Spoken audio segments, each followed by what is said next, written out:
Hi friends, మీతో ఊరటలో ఈరోజు నేను చెప్పబోయేది అంశం ఏంటంటే మహిళల గురించి మనం ఎక్కువగా ప్రస్తావించుకోవాల్సినటువంటి పరిస్థితుల్లో ఉండడం అయితే జరుగుతుంది. ఈనాడు మహిళలతో అనేక మంది అనేక రంగాల్లో వాళ్ళు నిష్ణాతులుగా ఉండి సరైనటువంటి కొలువులు అవి చేసుకుంటూ చాలా సోషల్గా ఉంటున్నారు. కాబట్టి అనేక మంది క్లోజ్గా రావడం అనేది చాలా సహజం. ఇలా క్లోజ్గా వచ్చిన వారందరినీ అంటే వారి యొక్క అలవాట్లు, వారి యొక్క ప్రవర్తన, బిహేవియర్ అని ఎందుకు అంటున్నానంటే పైకి ప్రవర్తించేటువంటి ప్రవర్తన వేరు, మానసికంగా వారి కనిపించి చేసేటువంటి ప్రవర్తన వేరు, సామాజికంగా కొన్ని గౌరవ మర్యాదలు, సభ్యతా సంస్కారాలతో ఉన్నటువంటి ప్రవర్తన వేరు, స్నేహితులతో ఉన్నటువంటి వారి యొక్క ప్రవర్తన వేరుగా ఉంటుంది. ఆడవారితోటి ఉండేటువంటి ప్రవర్తన బాగా సభ్యతా సంస్కారాలు, గౌరవ మర్యాదలు ఇచ్చుకుంటూ అవి ఉట్టిపడుతూ ప్రతి ఒక్కరు కూడా ప్రవర్తించాల్సినటువంటి తీరుతెన్నులు మన సమాజంలో ఉన్నాయి. భారతీయ సమాజం అంటే విలువలతో కూడినటువంటిది.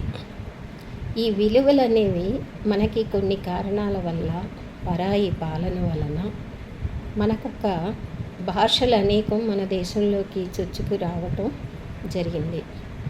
భాషా జ్ఞానం అనేది ఇప్పుడు కూడా అభివృద్ధి చెందిస్తుందే కానీ దానివల్ల జరిగేటువంటి నష్టం లేదు. కానీ ఎప్పుడు మన మాతృభాష యందు మనం పరిపూర్ణంగా దానిలోన నిష్ణాతులమై ప్రతి ఒక్కటి కూడా మనము దానిలోన పట్టు సాధించినట్టయితే మిగతా భాషలకు మనం వెళ్ళేటువంటి అవకాశం ఉంది.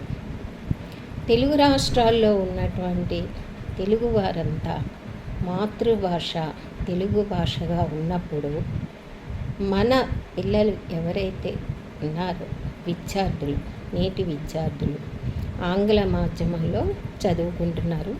మంచి అవకాశాలు, విద్యా విధానం మారింది, సాంకేతికత చాలా పెరిగింది, చాలా సంతోషం. కాకపోతే ముఖ్యంగా మనకున్నటువంటి ఏవైతే తెలుగుతనం, ఇప్పుడు ఇదివరకైతే పెద్ద బాల శిక్ష చదివించడం వల్ల ఖగోళమే కాదు, ఖగోళ శాస్త్రం, తర్వాత మిగతా సైకాలజీ అంటే మన మానసికంగా ఎటువంటి నిగ్రహాలను కలిగి ఉండాలి, బ్రహ్మచర్యాన్ని ఎలా పాటించాలి, ఇంద్రియాల్ని ఎలా అదుపులో ఉంచుకోవాలి, ఏ రకమైనటువంటి సాధన చేయాలి, విద్యాభ్యాసంలో ఉన్నప్పుడు పాటించవలసినటువంటి నియమాలేంటి, అవి కులమతాల ప్రసక్తి లేకుండా ప్రతి విద్యార్థి దశలోనూ అలాగే బాల్యంలోనూ ప్రతి ఒక్క తల్లిదండ్రులు కానీ ఇంటిలోనున్నటువంటి ఎన్విరాన్మెంట్ కానీ నేర్పిస్తూ వస్తుంది. ఇవి ఈనాడు ఆంగ్ల మాధ్యమంలో full time school study hours, వీటి నేపథ్యంలో ఇంకా ట్యూషన్స్, ఇంకా ఎక్స్ట్రా కరిక్యులర్ యాక్టివిటీస్, వీటన్నిటి వల్ల ఏమవుతుందంటే వాళ్ళకు టైం టేబుల్, పొద్దున్నే లేవాలి, స్కూల్కి వెళ్ళిపోవాలి, 8:30 కల్లా స్కూల్లో ఉండాలి, సాయంత్రం 4 వరకు అక్కడే చదువు ఉంటుంది. కాబట్టి ఆ ఇంటికి వచ్చిన తర్వాత ఒక రెస్ట్ పీరియడ్, అంటే వాళ్ళకి టీవీ తప్ప ఇంకేమీ లేదు ఈ రోజుల్లో. ఆ టీవీ అనేది పెద్దవారికి వాళ్ళకు ఉపయోగపడదు. కాబట్టి వాళ్ళ ఇంటి పనుల్లో ఉండటం వల్ల పిల్లలు దానిలో పూర్తిగా మునిగిపోవటం, ఏ లాంగ్వేజ్ చూస్తున్నారు, ఏం చూస్తున్నారు, ఏం ప్రోగ్రామ్ చూస్తున్నారు, వాళ్ళల్లో ఉన్నటువంటి నైతిక విలువలు ఇటువంటివన్నీ ఏ దారి పడుతున్నాయి గమనించేటువంటి అవకాశమే ఉండడం లేదు. ఒకవేళ ఇదివరకు సంగతులు చూసుకున్నట్టయితే చిన్న కంపారిజన్ చెప్తాను నేను. పెద్దవాళ్ళు ఇప్పటికీ ఇళ్లల్లో ఉన్నారు, అమ్మమ్మలు, తాతయ్యలు, నానమ్మలు, తాతయ్యలు, తర్వాత అదే రకంగా మేనత్తలు, బంధువులు అందరూ ఉన్నారు. అయితే ఇక్కడ జనరేషన్ గ్యాప్ వల్ల వాళ్ళకన్నీ తెలిసినవి సంస్కృతము, గ్రాంధికము, వ్యవహారికము, ఈ రకమైనటువంటి విలువలు, శ్లోకాలు, పద్యాలు ఇవన్నీ తెలిసి ఉండి ఇవి చెబుతున్నప్పటికీ నేటి తరం పిల్లలకి అర్థం కావు. ఒక ఇంగ్లీష్ మీడియంలో ట్వింకిల్ ట్వింకిల్ లిటిల్ స్టార్ నేర్చుకోవడం సులభంగా ఉందే తప్పితే, అదే వేమన పద్యానికి వచ్చి ఉప్పు కప్పు రంబు ఒక్క పోలిక నుండు చూడ చూడ రుచుల జాడ వేరు పురుషులందు పుణ్య పురుషులు వేరయ్యా, ఇది మొట్టమొదటగా నేర్చుకునేటువంటి పద్యం. విశ్వదాభిరామ వినురవేమ. అక్కడ చూడండి ఎంత బాగా చెప్తున్నారో.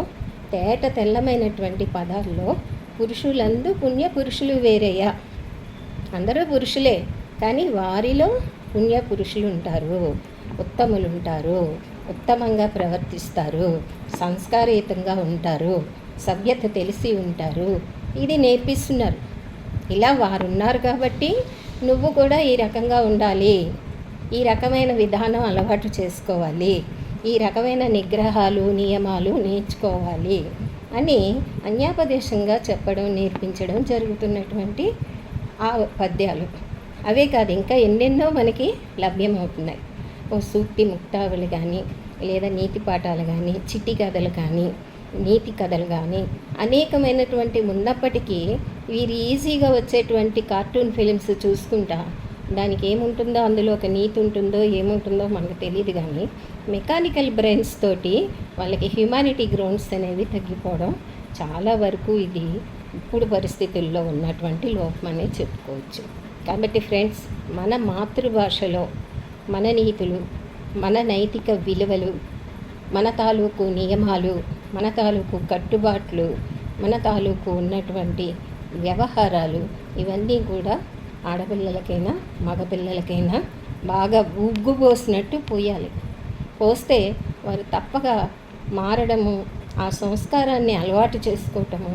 అంతేకాదు, ఇప్పుడు డ్రగ్స్ అనేటువంటి ఒక పెద్ద మనం చెప్పుకోలేనటువంటి పరిస్థితి ఒకటి కూడా వచ్చి పడింది. ఈ డ్రగ్స్ వల్ల ఏమవుతుంది? విచక్షణ జ్ఞానం కోల్పోతారు, ఏది చేస్తున్నారో తెలియదు, విపరీతమైనటువంటి వాళ్ళల్లో శక్తి, ఎనర్జీ లెవెల్స్, హార్మోన్స్ చేంజ్ అయిపోవటం, ఈ రకమైనటువంటి జరిగేటువంటి అనేక నష్టాలు, దాని మత్తులో అనేకమైనటువంటి నష్టాలు. అదే నిగ్రహం కనుక ఉన్నట్టయితే ఇటువంటి వాటికి దూరంగా ఉండేటువంటి అవకాశం, నేర్చుకున్న దాన్ని అమలుపరిచేటువంటి వారి యొక్క ఆ విధానం అనేది చాలా ఉత్తమంగా సమాజానికి చేటు కలిగించకుండా ఎంతో లాభాన్ని చేకూరుస్తుంది. ఇది ఫ్రెండ్స్ ఈనాటి ఊరట. మీకు నచ్చితే లైక్ చేయండి, షేర్ చేయండి, సబ్స్క్రైబ్ చేయండి. Thank you.